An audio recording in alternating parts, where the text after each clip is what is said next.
Every night, for hundreds of thousands of years, closing your eyes meant you might never open them again. Sleep was a death sentence, until humans figured out how to completely break the game. Welcome to the ancient survival meta. And trust me, it was absolutely insane. Let's start with the obvious problem. You are a soft, slow, completely defenseless primate with zero claws and basically no night vision. Every predator in your ecosystem, on the other hand, was built specifically to operate at night. Cave lions, hyenas, giant short-faced bears, saber-toothed cats, all of them hunting in the dark while you desperately needed 8 hours of sleep. Early hominids didn't even sleep on the ground at first. They slept in trees. Fossil evidence and studies of modern great apes confirm this. You wedge yourself into a branch, you hope nothing climbs up, and you pray you don't roll off. This is not a great sleep strategy, but it was better than being on the menu. As Homo erectus evolved and early humans started moving to the ground, the vulnerability got dramatically worse. Moving across Africa and Eurasia meant new predators, new territories, new threats you'd never encountered before. Every campsite was enemy territory. So how did humans survive? They started doing something no other prey animal consistently did.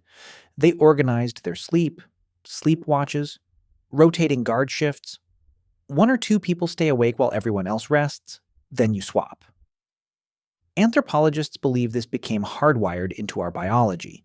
Humans are unusually light sleepers compared to other great apes, and we cycle through light sleep phases more frequently. Studies on modern hunter-gatherer tribes like the Hadza in Tanzania confirmed it. In a group of 30 people, there is almost never a moment when everyone is in deep sleep simultaneously.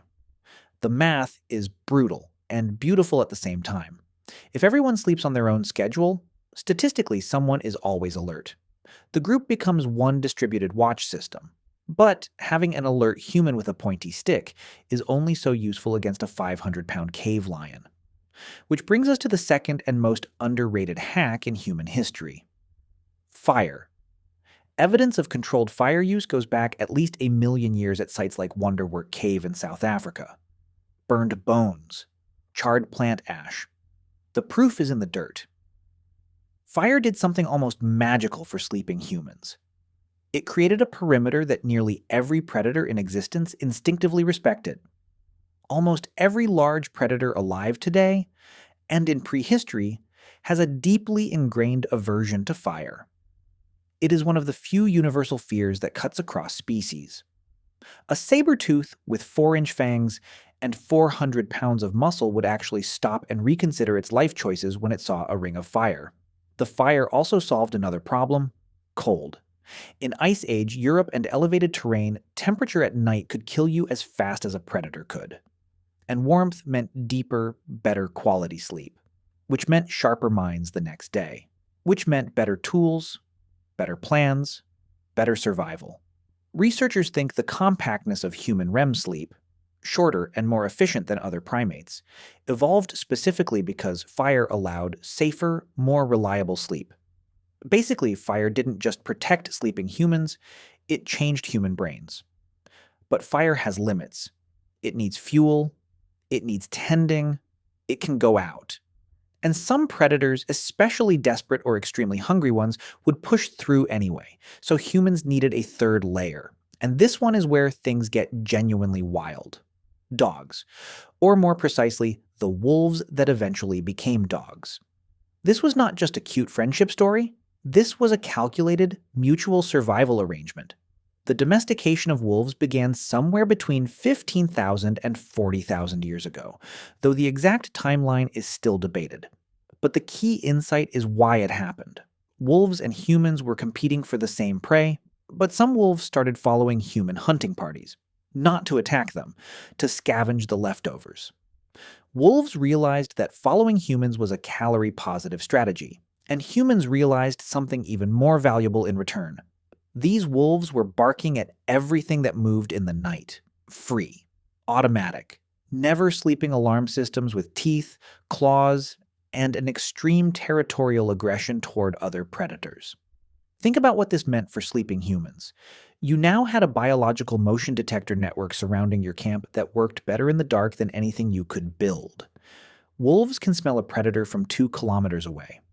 Their hearing detects frequencies humans can't even register, and they do not hesitate to sound the alarm. So now you have a sleeping human band with rotating guard shifts, surrounded by a ring of fire with an outer perimeter of extremely loud, angry wolves.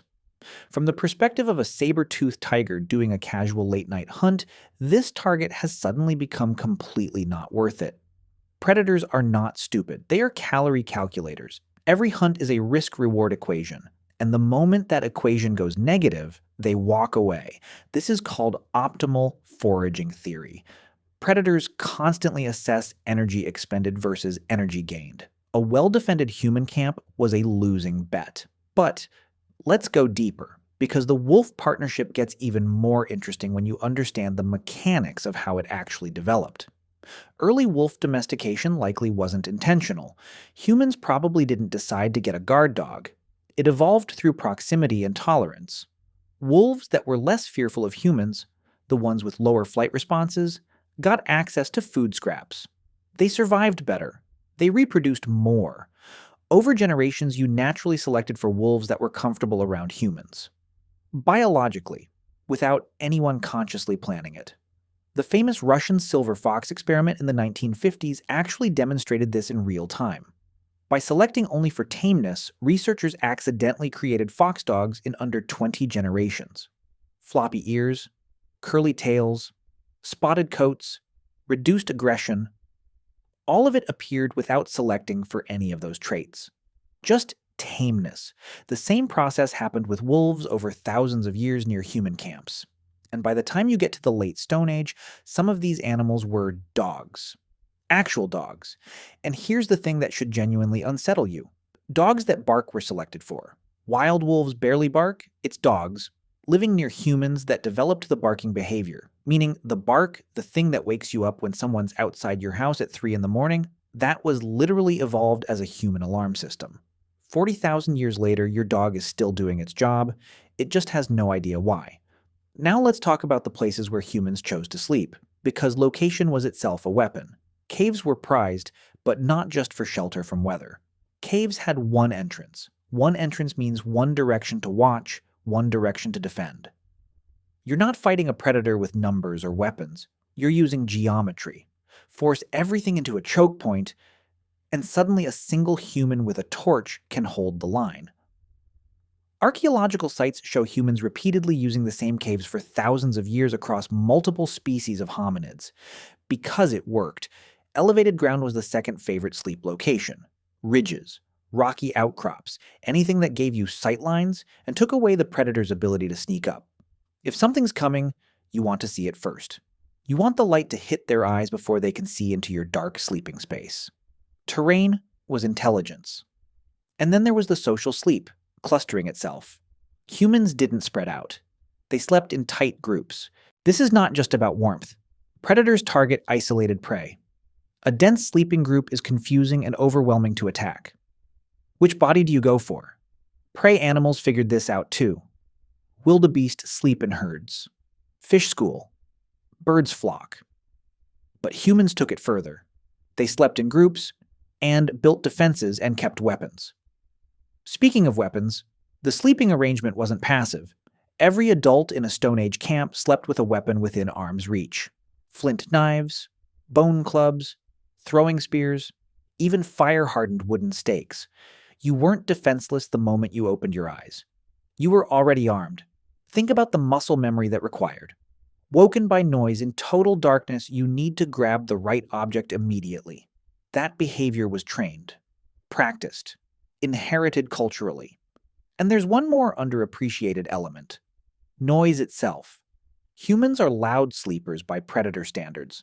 Talking in sleep, snoring, movement, coughing, babies crying. A human camp was genuinely noisy at night, and that noise communicated something important to any predator listening. This group is awake enough to make noise. They are not deep in helpless sleep. They are responsive. The risk has just gone up. Now let's pull this all together and really appreciate how insane this layered system was. Layer 1, location, high ground or single entrance cave. Removes the ambush advantage from every predator that relies on surprise. Layer 2. Fire ring. Creates a light perimeter that destroys night vision advantage, triggers deep-seated fear responses in most megafauna, and provides warmth and alertness to the guard. Layer 3. Wolf perimeter. Living radar with supernatural senses, territorial aggression toward competing predators, and an alarm system hardwired by evolution to be extremely loud. Layer 4. Rotating human watch.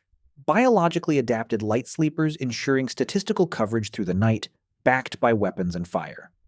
Layer 5. Dense group sleeping. Reduces individual vulnerability, generates ambient noise, maintains shared warmth, and creates confusion for any attacker. You are no longer a soft sleeping primate. You are a fortified, defended, alarm-equipped, weapon-ready node in a distributed survival network. And the megafauna figured this out. Evidence suggests large predator populations actually declined in areas of dense human activity, even in the early Stone Age. It wasn't just hunting that pushed predators back, it was the sheer cost of interacting with humans at all. We made it not worth it. And there's a deeper pattern here that's worth sitting with for a moment. Every single one of these sleep hacks required collective intelligence. The rotating watch, the wolf taming, the fire maintenance, the campsite selection. None of these were things an individual human figured out alone.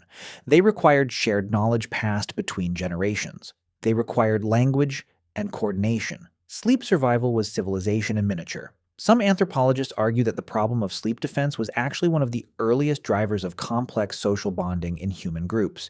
You need to trust the person on watch. You need to believe they won't fall asleep and let something in. That trust is the foundation of all cooperation. We talk about the origins of civilization in terms of agriculture, cities, writing, but maybe it started at night around a fire with someone staying awake so others could rest. That act, keeping watch for your group, is one of the oldest forms of social contract in human history, and it still lives in you. That slight unease when you sleep somewhere unfamiliar, the way you jolt awake at an unusual sound, the reason you can't fully relax until you've checked the locks. That's not anxiety. That's 40,000 years of the survival meta running in the background. Your brain still thinks there might be something outside the fire ring. The saber-toothed tigers are gone. The cave lions are gone. The giant hyenas are gone.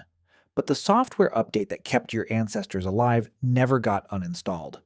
Every time you can't sleep, every time you check the door one more time, every time you feel that low hum of unease in the dark, that's the old code still running.